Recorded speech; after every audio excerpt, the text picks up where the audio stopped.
Welcome back, dear students. Now I am going to discuss about the voice change of assertive sentence in case of future perfect tense. Two examples I have given here. I shall have called him. John will have helped us. First of all, we will have to identify the subject, verb and object. I shall have called him. I, subject, thereafter shall, thereafter have, thereafter called. It is MV3, main verb third form or past participle form of the main verb, him, object. Similarly, John will have helped us. John, subject, thereafter will, thereafter have, thereafter helped. It is MV3, main verb third form, and thereafter us, it is object.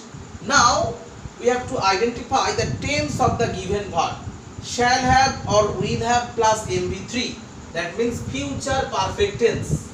And future perfect tense means shall or will come, thereafter have, thereafter been, and thereafter MV3. Now I am showing passive voice how we will change. First one, I shall have called him.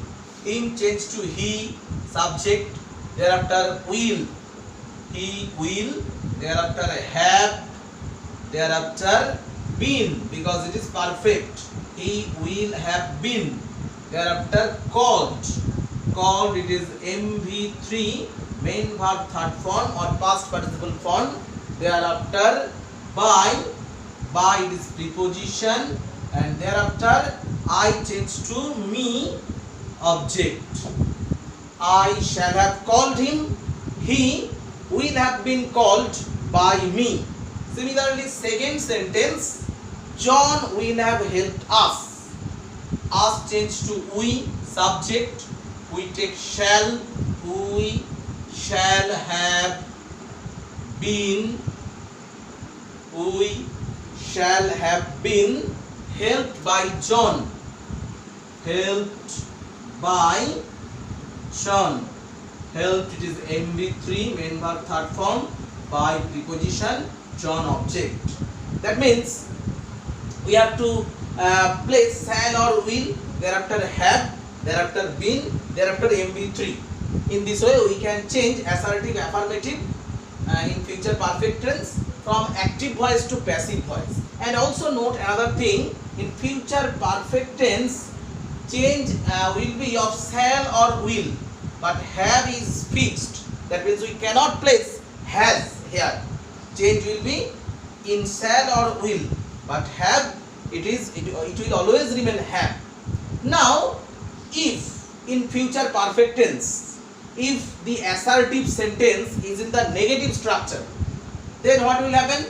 Then in active passive both voices not will be placed just after shall or will.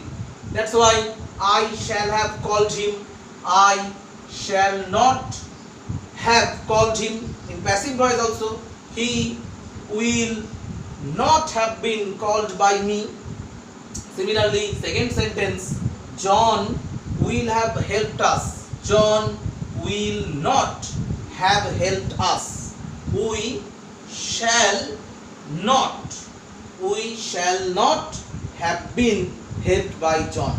That means in future perfect tense, if the assertive sentence is in the negative structure or in the negative form, we have to place not just after shall or will in both active and passive voices.